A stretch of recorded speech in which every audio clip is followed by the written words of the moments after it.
Eto na. Kung merong living legend na si Robert Jaworski, may bagong legend sa PBA. Kainis! Si Pamboy Raimundo. Relax lang, dog. So, ano bang masasabi nyo? Unahin natin yung calls sa inyong dalawa.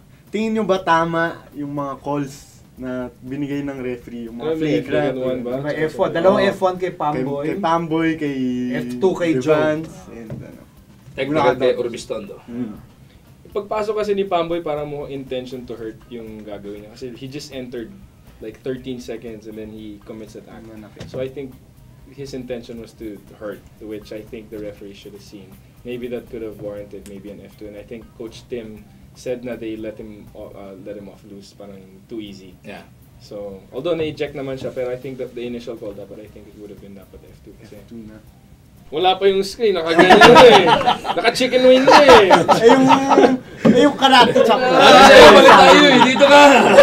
Ako tatamaan dito eh. Paano ulit? Yan o, chicken wing eh. Wala pa eh. Hindi man lang yung nandyan na sabay gano'n. Hindi. Wala pa eh. Hindi nga pulido eh. Hindi pulido eh, no? Dun Yung sa maganda pa karate doon, chop niya. yung maganda pa doon, ang inano siya ni Josh eh, wala lang eh.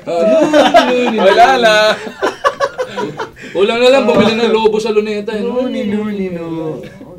Oh, ikaw naman, Denok. Tingin mo ba tama yung mga calls na binigay ng mga referee? Yung mga flagrant, to be specific. Dapat siguro yung simula pa lang. Kasi yung rules ng PBA, pag umano sa Over the shoulder. Kasi hinati pa eh. Flagrant dun sa una, tapos yung May sukli. kay Jody Vance, kaya nag-F2. Dapat nung simula pa lang. Hindi, kasi yung ano ba tawag yung ginawa ni Pamboy yung kay Joe? Binatukan. Binatukan, di ba? Binatukan. Hindi naman close fist. Batok na tinulak. Oh, ba? Gusto na yata i-chokes lang, may kaso na. Alam mo,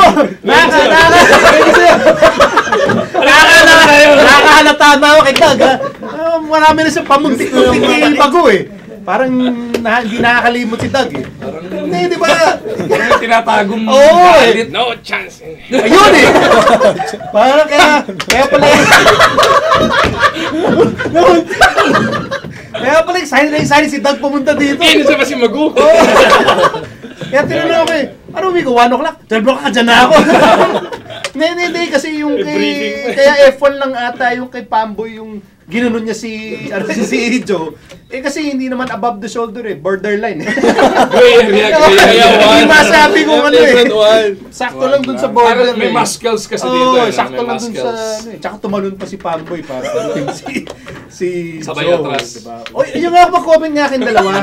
Sabay atras. Pagka gano'n, di ba? Pagka gano'n. Sabay atras eh. Sabay backpedal. Backpedal pero pumaporma. Oh, what can you say about that? Yung totoo. I found it so funny. That's the thing. I was laughing my ass off kasi right after niya ganun, hindi man lang yung pinanindigan, hindi. Si Ronnie Del nga dumaan nga siya. Ang ginagawa nito? Ako yata yung gusto palabahan. So disappointed ka na, bakit pa siya mag-backpedal? Panindigan mo na. Panindigan mo na, di ba? That's what you're saying. Ay, ikaw naman. Siyempre, kailangan niya gamitin yung kanyang footwork. Ang laki ni Devance to! Hindi ka siya siguro nag-isip noon, binatukan niya. Biglang, Jace, tas si Joe, tas biglang, ay, bimig pala yung tapat ng pwede. Malapit ka siya. Eh, di ba, laki ng inikot, di ba? Backpedal, laterals. Oh, tas pabalik, sprint. Hanggang dulo ng token text bench, maabot siya doon, ha? Galing. So anyway, tama na to. Oh. So ngayon naman, tingin nyo ba may effects ba to for itong kaguluhan na ginawa ni Pamboy? I think, tingin ko magre-respond Sa yung Game big 5. team eh. I think so. Especially, I think Coach Tim was trying to send a message to his team nung nag-walkout siya the last 1 minute. Well, hopefully And hindi I think- suspended si Joe. Hopefully. based But I think- on this tournament alone, They review those. hindi po official. We're all awaiting the word from the commissioner's office. Pero based on yung ginawa ni McDonald, kay Mick Pinisi na diretso pang binato ng bola sa ano noo. ba yan? Exactly. Yung Yeah, I mean, yung delay. did they- Wala, no suspension. Wala. It was a flagrant foul penalty too. Dahil automatic yun. Anytime ang bato ka ng bola Na-delay sa mukha, automatic F2 thrown out ka. Pero it will be up to the commissioner's office kung masususpend or hindi. I think you could safely say that it's just gonna be F1. Si McDonald hindi na na-suspend. So I don't think JDB should be group suspended. yan, pag na-suspend. sabay yung ginawa niya na ganun lakas eh. So, ikaw naman, our second source.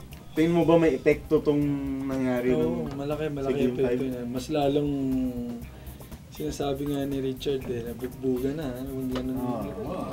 Nangahamon si Chard. Hindi, yung pag kayo, di ba? Pag pag-playoff. series nyo? Pag yung, Sakita na! Sakita na. Bugbugan na. Ganyan ang mangyari sa game. Kaya dapat yung referee dapat mas focus sila para dun sa tawag ng mga fouls. Eh, yung Kasi- pagbato ni Joe, ano bang masasabi mo sa mukha niya? Medyo malambot eh. Galing sa kanya. So, tingin mo dapat. Salitin dapat. Medyo Salitin mo. Sinulit na yun. Mato-thrown out ka na rin. Thrown Oo. out na lang siya. Dapat dinaanan lang niya ng malakas Kasi yun ang gagawin ni Deno. Paano ba? Sample nga, Doug. Sample. Sana sample nga. Hindi, si Denong gagawa. Si Denong gagawa, doon naman yung sample, di ba? Hindi, pero yung kay Joe, para sa akin, alam mo, he's an important player eh. Kung ako si Tim, actually, babatuin ko rin siya ng bola eh. Kasi, you will risk your status, eh, syempre, hindi natin alam kung suspended or what, no? Eh, kung paano kung nasuspend? Because nakisaw-saw ka dyan. Di ba? Eh, binato mo ng bola, eh, tama eh. Baka nga mas maganda kung tatakutin mo na rin lang si Pamboy, simplihan mo na lang. Di ba? Eh, akala niya simple na yung gano'n. Kita-kita Nakita lang tayo. eh. Ang Nakita nagtatanong eh. dito, ito, ayan na. Ang dami biglang nagulat. Merong mga basketball fans na hindi nga alam na nandun pala sa talking deck si Pamboy Raymond. May mga nagulat. Uy, nandiyan na pala yun. Nagulat. Kayong dalawa, nakakasabay niya sa loob ng court. Minsan-minsan, pagka nakakalaro siya, may ginawa na ba sa inyo to na biglang, loko to hindi ba nag-aabot? Meron ba?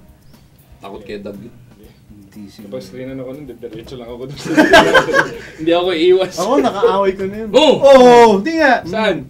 Sa FU ako nun. Kalaban namin sila pa. O, kwento mo naman. Ano